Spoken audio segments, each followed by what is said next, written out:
We like to call it the Supernatural Hour. And now, our hosts. Hey, welcome to the Supernatural Hour. I'm Don, and I'm here with... I'm Tim. And Raven, with my psycho, funny, kind of bedraggled Raven. A drag queen Raven? Bedraggled. Bedraggled, not bedazzled? Not bedazzled. There's no bedazzling, although it is kind of sparkly. It's got some glitter on it. What the hell is bedraggled? When you're, look like you've been drugged through the mud. Bedraggled. It's a word. I'm not an English major like you are. Well, I'm not either, but... You wrote a book. I did. So you're smarter than words than I am. No, I don't know. I have my days. Words are hard. There are sometimes I use words and Don looks at me like, you are an idiot. That's not what that means. Definitely keep an eye on the webpage because we will have, even if it's not an investigation every month, we will have an activity every month. Might be go to a scary movie that's just released. Exactly. Might be just hanging out at the park. Also, if you would like to, you can visit our website, advancedparanormal.com, and go to the merchandise tab and check out some of the awesome merchandise that we have. We sell t-shirts, women's tank tops, coffee mugs, travel mugs, notebooks, and a bunch of other stuff. I believe there's a tote bag as well that have our logos on it, both the Advanced Paranormal logo and the Supernatural Hour logo. So go check that out and buy some cool stuff. We have some of the pictures of some of our stuff that we bought on our Facebook page at Advanced Paranormal. I don't know if there's any on the West page, but we can get some up there. But we also have stickers and hats and stuff that you can purchase at our venues or at our event. We do have like sage and selenite and dowsing rods that you can purchase there to use on your car, laptop, whatever. The stickers are awesome. I actually got the Advanced Paranormal sticker and the Supernatural Hour sticker on the back of my vehicle. They're really cool. So go and check out the merchandise there at advancedparanormal.com. Yeah, proceeds from that help pay for the websites and the web hosting and all the different things that we do. And, the front money for some of the venues and things that we have to pay for. It helps defray our hobby costs. All right. Anything else, business-wise? I think that's it. And we're not aware of any investigations that have happened in the last 2 weeks? No. Now, I do have the stone that this week I'll be talking about is called Moldavite. This is an awesomely powerful stone. I have one. The cool thing about this stone, one of my experiences anyways, is while I was doing that healing technique thing, one of the questions that was asked of me was, does the size of the crystal matter when it comes to how much energy it has in it? Oh, does size matter? You knew we were going to go there. Does size matter? And no, it doesn't actually. And the funny thing was, I am in this hypnosis state. I remember holding crystals in my hand, and Moldavite being one of them. And when they asked me this question, I don't know how I did this, but I literally opened my hand and dropped all the stones and caught just the Moldavite in my hand. So that was the only thing I had in my hand, without seeing which stones I had or just being able to go off a feel while I was under hypnosis. And I handed it to the lady, to Kathy, that was doing the session with me, and I said, "See how small this stone is, and feel the energy that's coming off of that stone." And you could hear in the recording just going "Oh my gosh, that is a powerful stone." So I felt, because of the near-death experiences and kind of that one experience I had, that I'd talk about Moldavite. Now this is a dark green crystal in color. Its appearance is, it's small, it's usually transparent, it's folded mass, and it's often glassy. It is rare, but also ready to be available. But the price of it kind of goes up, because this stone actually comes out of a meteorite that was found in the Czech Republic. There's also part of it in Germany and Moldova. But usually with this stone, sometimes you'll see some tumbled stones and whatnot. They'll be priced at everything here's $2, everything's $5, $10, whatever. Moldavite is actually a stone that is sold based on its weight. So the bigger the stone you buy, the more expensive it's going to be. Yeah, so size does matter. Size is what does you're matter saying. in this one, yeah. So it doesn't need to be large to be powerful. But keep in mind, the bigger you go, the more more it expensive costs. it's going to Yeah, be. mine's actually really quite small, about the size of a pea, and I think mine was $20 or $25. Yeah, same here. Mine was about the same size, about the same price. I know the one I got for Peaches is a little bit bigger, and hers is like $35. Yeah. And they're not very big at all. This is one that I'll definitely try to get a picture up on Don, plug yours. La la la la la la la. the website. I mean, mine was $2. No, it was 20 to 25. Yeah, well, what's said it's done and said now. So, so some of the attributes of Moldavite is that it's another of the stones for the New Age.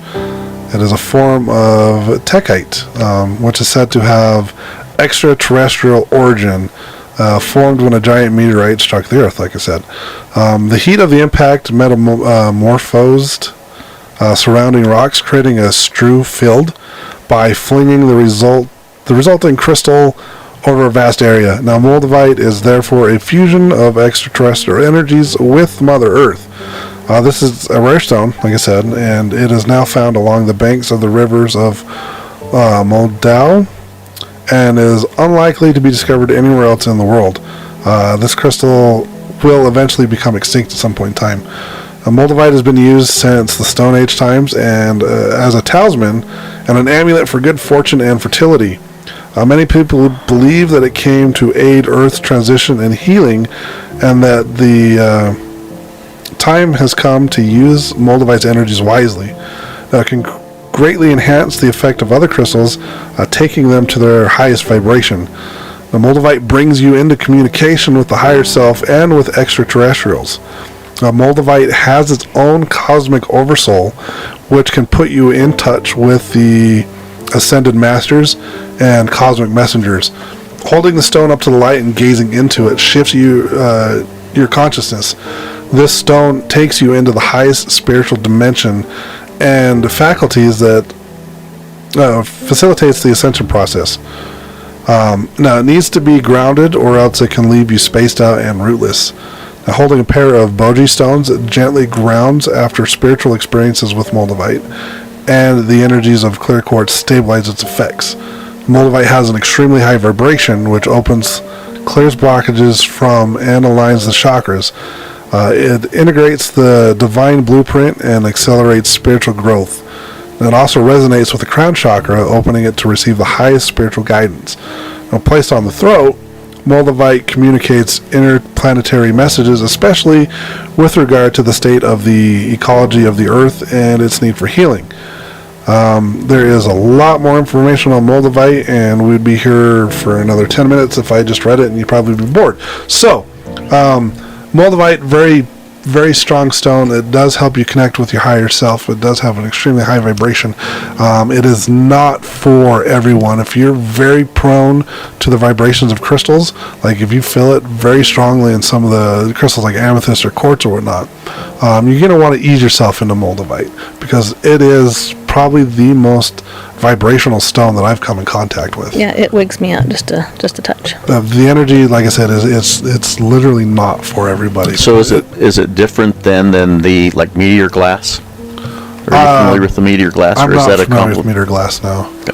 But like I said, comes from a particular meteor that crashed down in the In Moldova. Yeah, well, hence the name. That's as I'm thinking the Meteor Glass, and it was in that region where that was done, and I've seen, and it's been a while back, but a documentary about the Meteor Glass and the stuff and how it was made, and some of the kings back in, I don't know, the 13th or 14th centuries had bowls and plates made out of it. Anyway, it's possible. I mean, this does look like glass. yeah, that's why I was wondering if like I said, it was it's green in color. So if Meteor Glass is green, yeah, could be the same thing.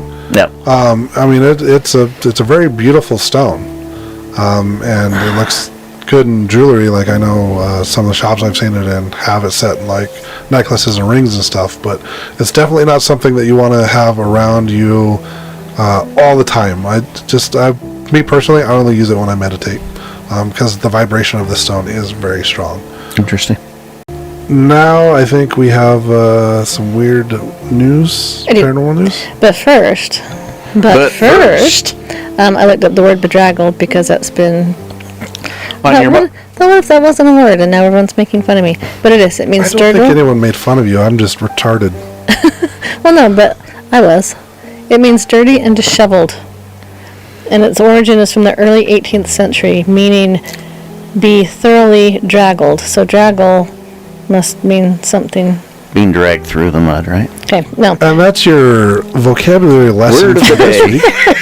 That's a new segment that we're probably not going to do ever again. Someone found that interesting. Please, I please, clipped the crap out of that. please, someone find that interesting. Send us a thumbs up. The funny thing about trying to find wacky paranormal news is that you have to dig real deep to find it. So this one I found interesting. It's a fellow named J.W. Ocker, or Ocker, O-C-K-E-R, and he has, I don't even know if you'd call it a business, but he has a thing called Otis, and it's Odd Things I've Seen. He's got a travel blog. He's got some books. And he doesn't necessarily, he himself says that he doesn't believe in the paranormal. He doesn't believe in ghosts. You know, he has spent the night in haunted asylums and at the Lizzie Borden house, and, you know, claims to not have had any sort of, you know, any experience whatsoever. But he does, you know, he said what kind of started this is he lives in New Hampshire, I believe. Yes, New Hampshire. And he says, you know, just to go to the grocery store, I passed by 3 really old historical graveyards that are just there. And he says, you know, you don't even think about them because they're just there. And so he kind of just wanted to bring, you know, awareness of some of these things, you know, to people. He started it in 2007 as a hobby. And I guess if you go and read his blog, it's quite humorous.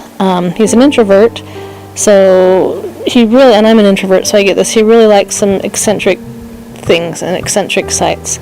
He kind of calls them the oddities. A bagpipe playing ghost hunter, let's see. Yeah, that would be me. So, you know, he just goes through all these different places. Says plans are in the works to redevelop, you know, a complex, and I don't know what complex it is. There's an old institution, and he's going to get it put on the National Registry of Historic Places. So, you know, he's into preservation. You know, he talks about a lot of old cemeteries and, you know, old hospitals. But the thing that really kind of caught my eye about this, let me scroll down to it so that I can tell you about it. He's run across, where did it go, honestly? It's a rocking horse graveyard. And he's like, I don't know how this started. I don't know who started it. But he says if you follow this graveyard and you go past it, they don't know who does it. You know, if it's one person or if it's, you know, just something that people do. But they will go to, oh, here it is. They'll go to this graveyard and new rocking horses will appear. You know, it started out fairly small, but, you know, every once in a while a new one will appear. And they said that people will go out there and move them, you know, so that they might be in, you know, in pairs or in a circle, or sometimes they're lined up to where it looks like they're in a battle. And he says if you go and look at this at night, he says it's one of the creepiest sights on the planet, which I think I could totally believe. So I thought that was kind of fun, and now I really want to go see Rocking Horse Graveyard. Interesting. Rocking Horse Graveyard. Yes. That's a new one. That's weird, wild stuff. It says there's poison ivy. That could make it interesting. Let's go frolic in the Rocking Horse Graveyard and get some poison ivy. All right. I guess we'll call that an episode. Everybody, thanks for tuning in. Peace out, butterflies. See ya. Have a good one. You've been listening to the Supernatural Hour at AdvancedParanormal.com. The Supernatural Hour is part of the Radio Ronin Network, found at RadioRonin.com. Copyright 2021 by Advanced Paranormal Services.